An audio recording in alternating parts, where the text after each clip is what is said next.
Good morning, good afternoon, good evening, whoever and wherever you are. This is Lee, and we're on the game of tongues where we work on speech anxiety in all its gross forms.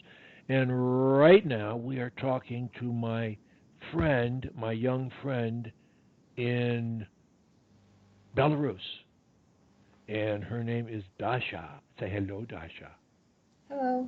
And Dasha used to stutter quite a bit, and she's not hardly stuttering at all now. Now, I want you to tell us what you just said before we started this thing. That is, I asked you what you had been doing this since we talked a week ago. Tell us what you've been doing since you talked a week ago. Well, I have been whispering a lot, and then I've been using enthusiasm, and it helped a lot. So I did not really have any bad incidents in the past 2 weeks in Wonderful, class. wonderful. When you have bad incidents, um, was it everywhere, or was it just mainly with groups and the phone and authority figures and strangers, or where was it? It was in class, Okay. on the phone, and stuff like this, everywhere. Now, Yeah. during this COVID situation, you've still been doing class online. Is that Online. true? Yes. Yes. So you have been exposed. You have been quote in pressure class situations during this Yes. period. I have. Okay. So that's important. And look, there are three. We have three goals for you. The first one is to help you teach yourself how to avoid any stutter anywhere, anytime. I call that stopping stuttering. That's the first goal. The second goal is to teach yourself to love to speak, as I do, no matter where you're talking. And that means you got to kill the fears. It's one thing to stop stuttering, that doesn't stop the fear. It makes the fear gradually go away, but that can take 6 months, a year, or 5 years, or any unknown period of time. The fear is a separate battle. And in my book, I devote section 16 to post cure war against fear. And what's post cure? The cure, we define it as stopping stuttering. Everybody can define terms however they wish. We define it as an ability to stop stuttering so that we don't appear to have a speech disability when we talk.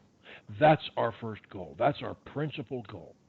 But once we do that, then we should post a success story. When we've done that for a month, because I say nobody, in my humble opinion, who is stutters, can go a month without a bad incident, appearing speech disabled, unless they know how to navigate through, over, and under and around uh, repeats and blocks and undue silences. They have to know how to do that, and that's in my book. That's the Crutches. It's aided and abetted by reading aloud, and mind training helped greatly. But the crutch is actually the weapon you use until one day, when you know the crutches so well, you break the habit. Then you no longer have a habit. You begin to develop a fluency habit. I mean, here's your stuttering habit and no fluency habit. When you start talking without stuttering, you begin to build a fluency habit. And as you do, this thing goes down correspondingly. And at some point, they cross over and you go into the fluency thing, and the stuttering thing goes totally away. And that's not to say you can't have a threat once in a while, but you'll always know what to do about it. So you have no reason to be fearful. And when you finally accept that, then the fear dies too. I haven't I haven't had a fear. I haven't stuttered in 50 years. I haven't had a fear in 40 years.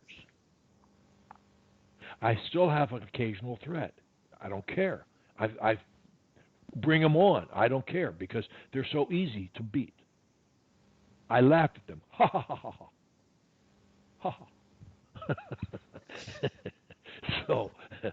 any event, so you are. When can you tell us, Dasha? When was your last incident where you, if a stranger had been standing there, they would have said, "She has a speech problem." When's the last time that happened? It was in class like around a month ago, or maybe a little bit less, Okay. Uh huh. a month ago. And you know, um, well, I tell you, I think. Look, when you basically don't you feel at this point that you know how to avoid appearing to have a speech disability? I think I can. And so it's just a question of continually doing it, doing it, doing it. And I'm not, you should stay on the program doing everything you Yes. do until you love to speak. And you should go a little bit beyond that. You should join our speech club and Speech Masters Club, which meets on Saturdays at 9 a.m. in New York time. I don't know when that is for you. That's probably 5 hours later, probably 2 o'clock or something for you. You should come to that speech club. You don't have to talk. You can talk. You can ask questions. You can just sit there and listen. This week we're having a guest speaker who's talking about the value of self-hypnosis to elevating your life. She's a certified hypnotherapist. Her name is Monica Doby, and she's going to be talking on this Saturday. If you would like, I will send you an invitation. Would you like to come? Yes. Okay, I'm gonna do that. This is not my morning. My pen's not writing either. Um, I still want to get my notes up on you if I can do it. I'm rebooting my computer over here as well, so hopefully I'm going to be able to open my folder now. I can. Yay!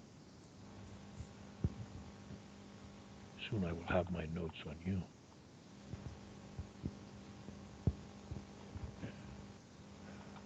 And what, to me, it's important. It's important to post a success. It's important to take credit for what you do well. You know, stutterers punish themselves. They tend to look. Everybody, all human beings have inferiority complexes at some level. I mean, the richest, most beautiful, most famous, and all that stuff. They all have problems. My wife and I had a home in Aspen for about 15 years, Aspen, Colorado, a ski resort, and it was full of glitterati, the rich and the famous, and a lot of actors and actresses and all that. And we met a number of those people over the 15 years or so that we were there. We lived there pretty much year round during that time, and a lot of them are very nice people, and some not so nice, just like anybody else. But they are like anybody else, and they got problems too. And so just because somebody's rich and or famous and or beautiful and or whatever doesn't mean that they don't have problems, because they do. So, but stutterers manifest theirs with a speech defect, and that tends to drive them into a shell, as you know, and make them shy and withdrawn. And here you are, a flower that should be blooming brilliantly on the hillside. That's what you should be doing, and you're starting to do it. And that's what you should be, and you can be, and you're going to be. But you got to take credit for each step along the way. It's kind of like in football. If this is the football field, and you move the ball down to the 25-yard line, and you move it to the 50-yard line, and you move it down to the other guy's 25-yard line. But every time between plays, you go back to the beginning. Why should you do that? That's ridiculous. With every benchmark all the progress you've made, they're all benchmarks, and you've moved down the road here. And you are at a point when you've been around a month without having a bad incident, you should post a success story.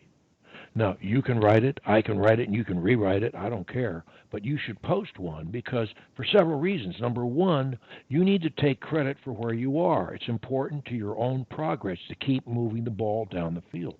You're not finished. You still have fears. You still think about your speech, don't you? Yes. But there's no reason to think about your speech anymore, and you're not going to do it for long. You're going to get rid of that just the way you learned how to avoid stuttering. You're going to learn how not to be afraid of speech. You're going to teach yourself to love to speak. And you do that by continuing to do everything you've been doing. But you also now you branch out, you go a little farther. You explore, you extend your reach. You go to the Speech Masters Club, which is really tailored for people with speech anxiety. Most people there are people who stop stuttering, as in my opinion you are. And most of them are that, or they're PWS who are making a lot of progress. And some of them are certified coaches like me, and I've trained those coaches, and some of them are just as good as I am. They're very nice people, and a lot of them come to these sessions too. And you get to hear everybody talk. And so we usually have one or two speakers who talk for 5 or 10 minutes, and then everybody asks questions or makes comments. And anyone who wants to give a talk, up to 5 minutes, can do it by just raising their hand and saying what they want to say. Most people talk about something related to speech or the mind, but people can talk about growing roses or cooking, baking bread. It's whatever interest. The point is to talk in a group and get comfortable with it and meet some new people. And they're, like you and I are thousands of miles apart. And when you come to the Speech Masters Club, everybody's thousands of miles apart. We're all over the place. But that's kind of fun. And we meet every culture, every social, ethnic, religious type you can imagine. We got them. And nobody cares because we're all just people and we're all just working on our speech and we're trying to find a way to have happier lives. That's all we're doing. And as far as I know, it's the only community in the world that's basically driven by people who used to stutter or still do at some level. It's the only community I know in the world that's driven by that.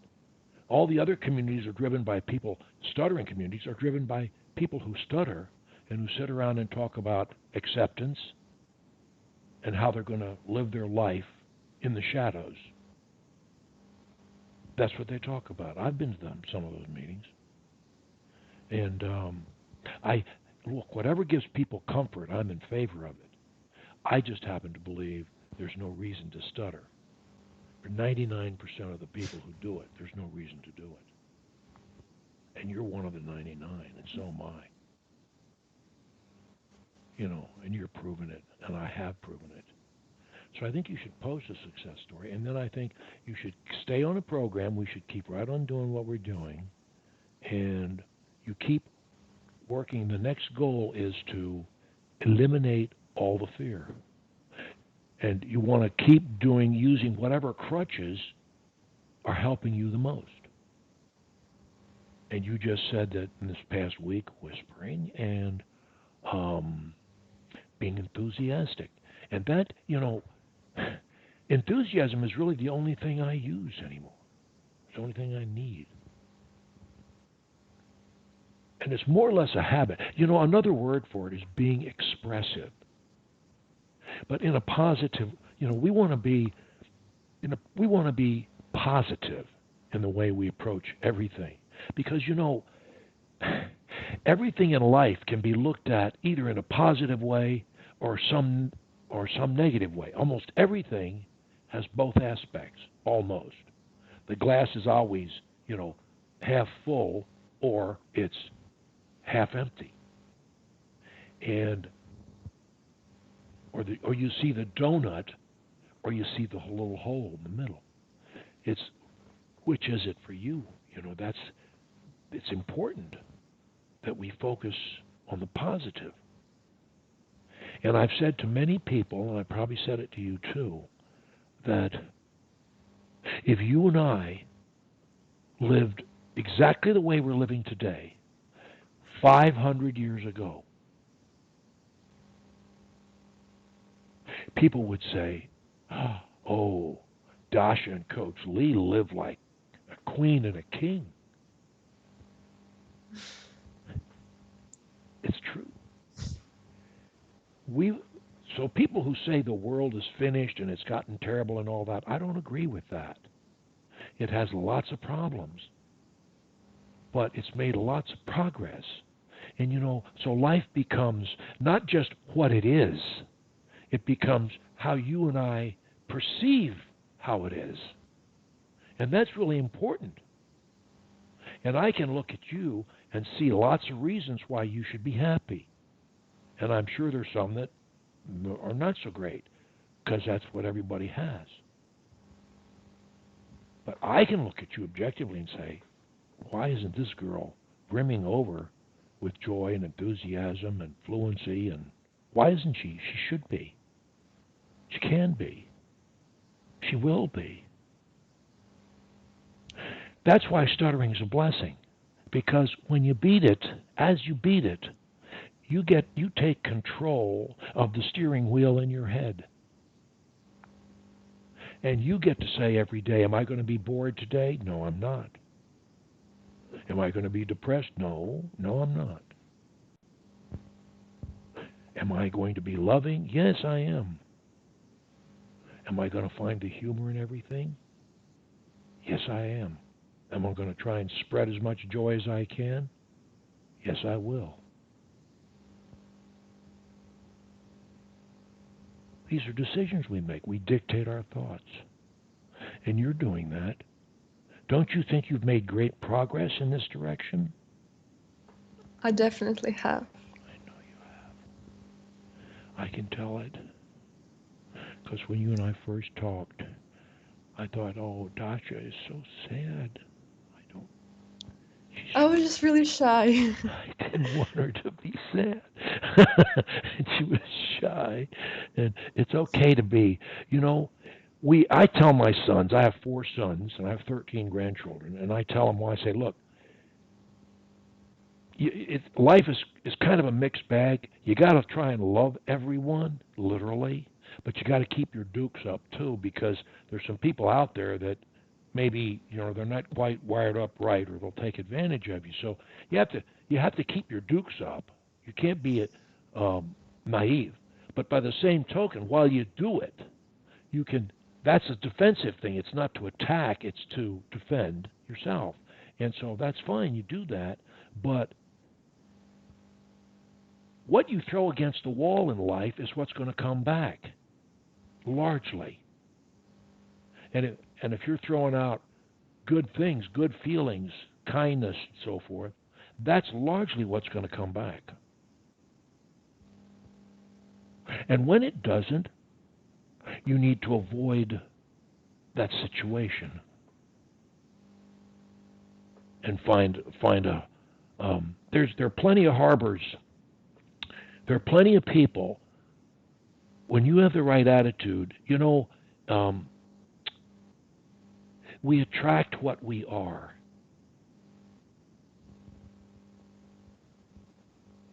In friends, family, a family we're born into. Many of us get married. That's our spouse, and then we have children or we don't. But we attract what we are. And that's reason sufficient to try and be the very best we know how to be. Don't you think? Do you agree? Yeah. Yes. What would you say about all that? What are you thinking? What's your thinking on this?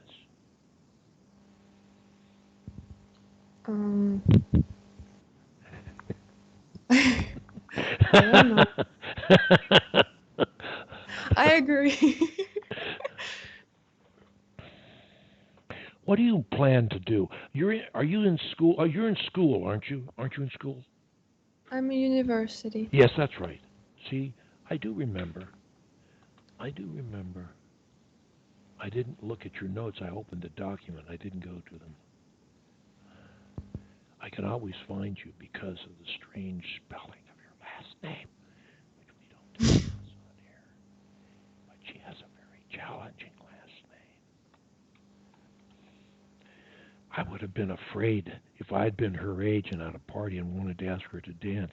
I would have been afraid to say her last name because I know I would have messed it up and would have made her mad.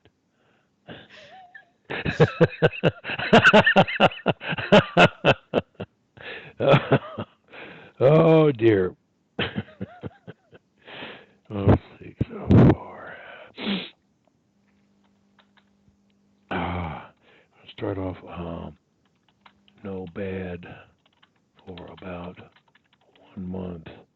Um, been whispering and thinking enthusiasm. What other crutches have you found particularly useful, Dasha? I've been using word linkage a lot. It's also been really helpful. Also, the first crutch, skipping the first letters or Yeah, sounds, it's really helped. yeah. Um, and also, I've been trying to insert stops, um, like every few words to just. Yeah. You give But yourself it's little really breaks. hard. Yeah, yeah. Little breaks. And doesn't that just drop the heat level tremendously? It just kind of goes Yes, down like that? it does. You're not there's no spotlight on you and with a bunch of people standing there with guns saying, "You better talk or we're going to shoot you, girl." that's, that's the way stutterers. That's the way I felt. They were all after me. um, what is the situation with the COVID thing where you live now? Are the stores opening up or what's going on? They are open. They've always been open. We didn't have any lockdown here Wow. at all. Yeah. Wow. Wow. And what were your incidents of COVID cases? Did you have many? Yes, around 40,000, I think, Okay. Uh huh. here. Okay. Yeah. And so, what did you have? A few hundred deaths or something? Yes, yes. Uh huh. A few hundred. Well, that's good. And it's declining now rapidly. Is it Yes, Yeah. it is. That's good. Glad to hear that. Uh,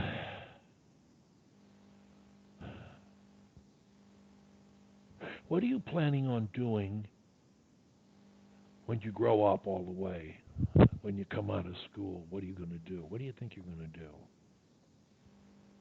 Mm, I don't know yet, but I study economics, so I think I'm gonna be involved in this field, but I don't know yet who I'm gonna work with, like exactly. Yeah. So Are you no looking idea. forward to it?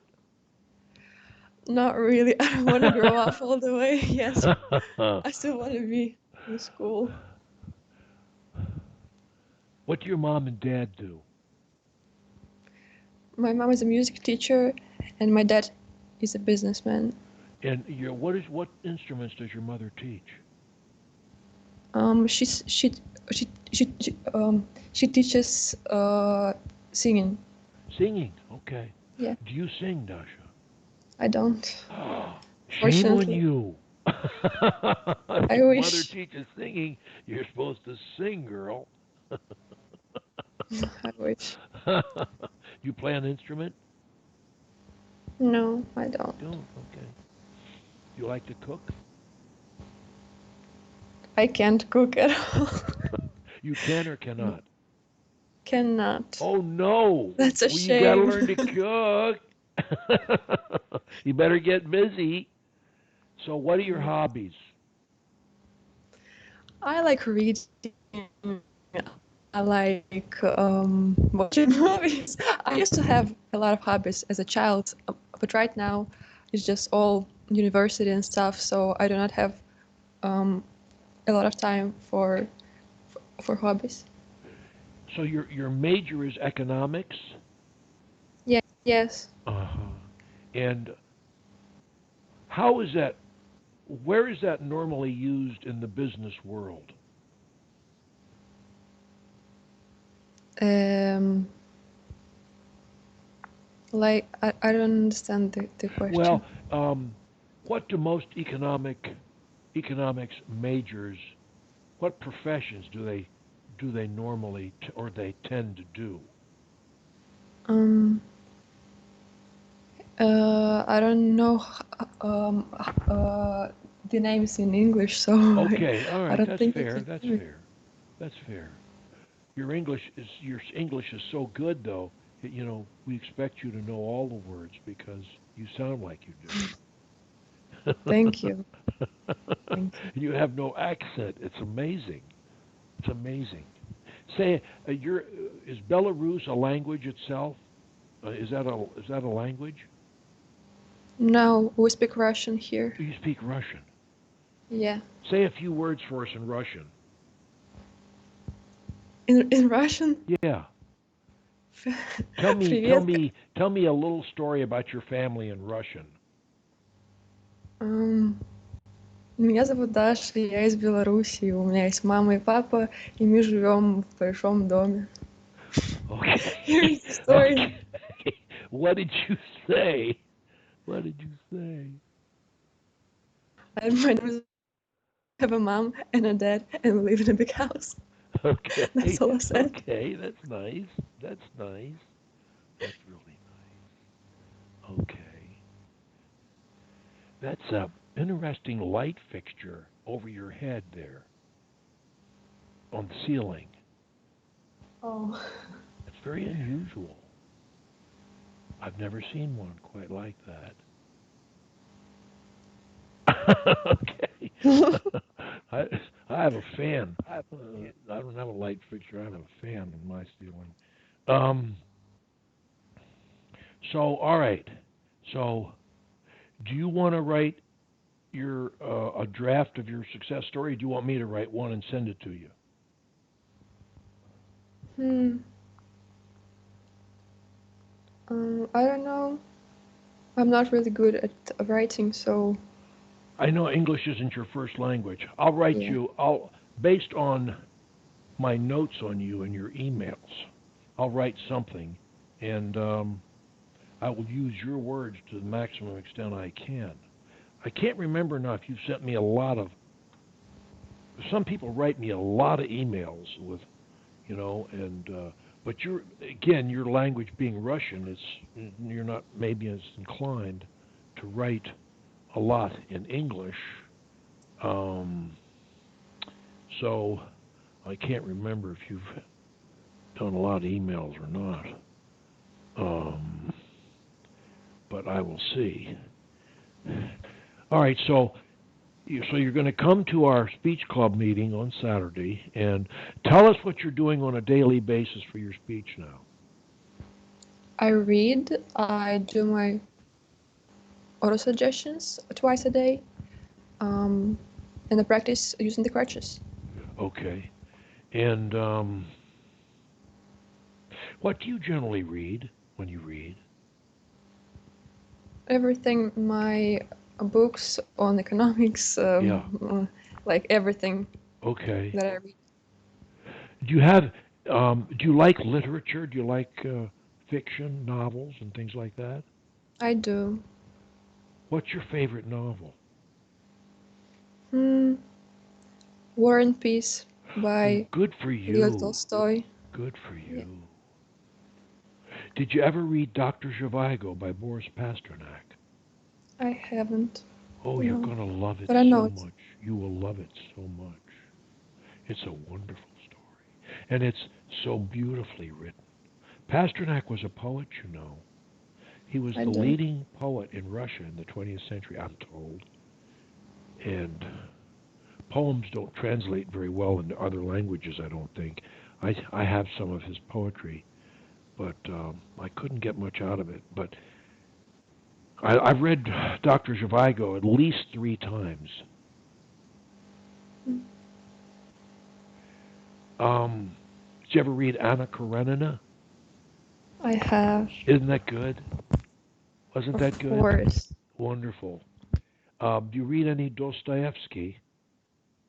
Obviously, he's the greatest Yeah, of the exactly. What's your Russians. favorite of his? I don't even know. The Idiot, I think. The Idiot is one Okay. of his novels. Oh, okay. That's heavy writing. I mean, it's heavy reading too. He was a very, um, he was a very brainy guy. He was very much into the mind. Yeah. Um, did you ever read Turgenev, First Love? It's a short story. Did you ever read that? What? Turgenev, First Love. No. It's a wonderful story about a guy's first love. It's a really sweet story. And he was an excellent writer. Um, I'm just thinking, I love Russian literature. I really do. I love Brothers Karamazov too. Have you read that? Yes. Yeah, yeah. What was the name of the heroine in that? Was her name Pasha? No, Pasha was that was in Doctor Zhivago. Pasha was Strelnikov's name before he became a communist leader. Um, can't think of the name of it. The girl in Brothers Karamazov. Any event, okay. So you like to read, and that's great. That's great stuff. But you got to read Doctor Zhivago. I'm surprised you haven't read that.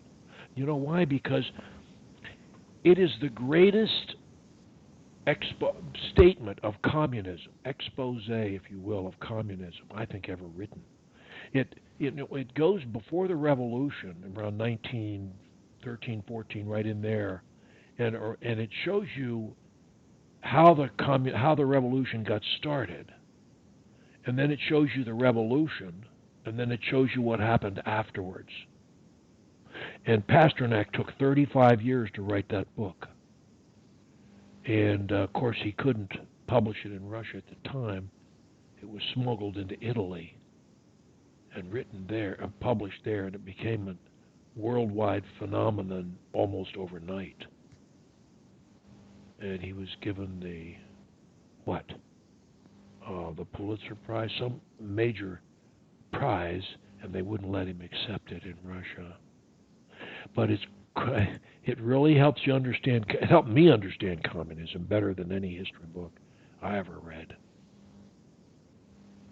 And it's very autobiographical because Pasternak went through much of what he wrote about. He was Zhivago. Zhivago in the book is a doctor, a medical doctor, and Pasternak had a love affair, much like Zhivago did in the book, and it ended pretty much the same way. But it's a great, great story. Have you seen the movie? Did you ever see the movie? No. Shame on you. Mm-mm. Shame, shame, shame. You got a couple of treats ahead of you. Really.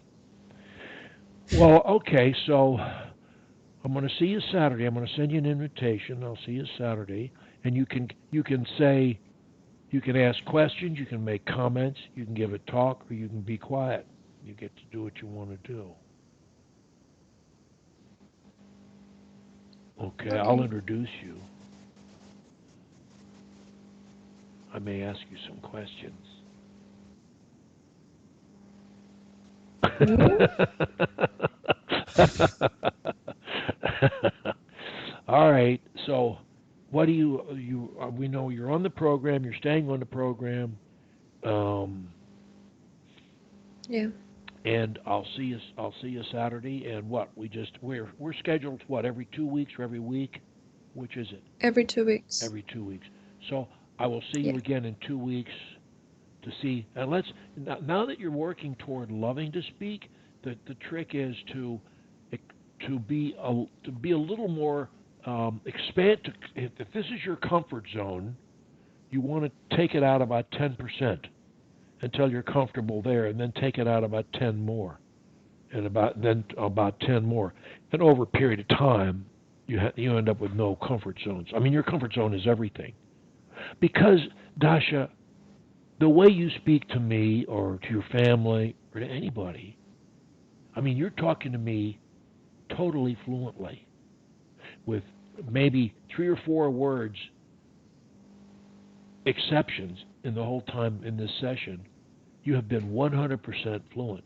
And I define that this way.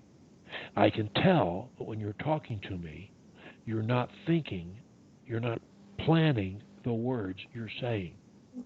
And that's what fluency is. And that's really all that it is. And when you have the habit of speaking without planning, there is no speech problem. You will always stutter on some words because everyone does, but no one cares. And the fluent world don't think they have a problem. You and I thought, oh, we got a problem. And so it compounded and it became a pretty nasty problem. But we're past that now. We're both past that. I'm just farther down the road. I just love to speak. I think it's so much fun. And you need to accept the fact that your very best speech, you're entitled to that at all times, in all locations, to all listeners. You're totally capable of delivering that. And when you read aloud, and I hope you always will, I still do, not because I need to, but because I want to, and I enjoy it. I enjoy reading things like Dr. Zhivago or War and Peace or Anna Karenina out loud. Oh, I enjoy that so much. Yes, I do. So, reading aloud is, I'm always hearing my best voice. I'm laying down memories of my best voice. I'm making that my habit. And the minute I start to have a problem, I stop talking. I talk a little less. I use a crutch. And no one ever knows. And they're not going to know in your case either. It'll be your little secret. But you go from stuttering to fluency to being the best speaker in your peer group over here. That's the next stop. That's the goal. And you're going to get there. Do you believe me? I do. Good. Well, on that happy note, say after me, today I'll make a happy day. Today I'll make a happy day. Today I'll make a happy day. Today I'll make a happy day. Today I'll make a happy day. Today I'll make a happy day. Today I'll make a happy day. Today I'll make a happy day. Today I'll make a happy day. Today I'll make a happy day. On that happy note, I will say farewell. It's always a pleasure to see you. I'll see you Saturday, and I'll see you in 2 weeks. Keep that beautiful smile front and center for the world to see, okay? Okay. That's your Thank you very much. My Goodbye. pleasure.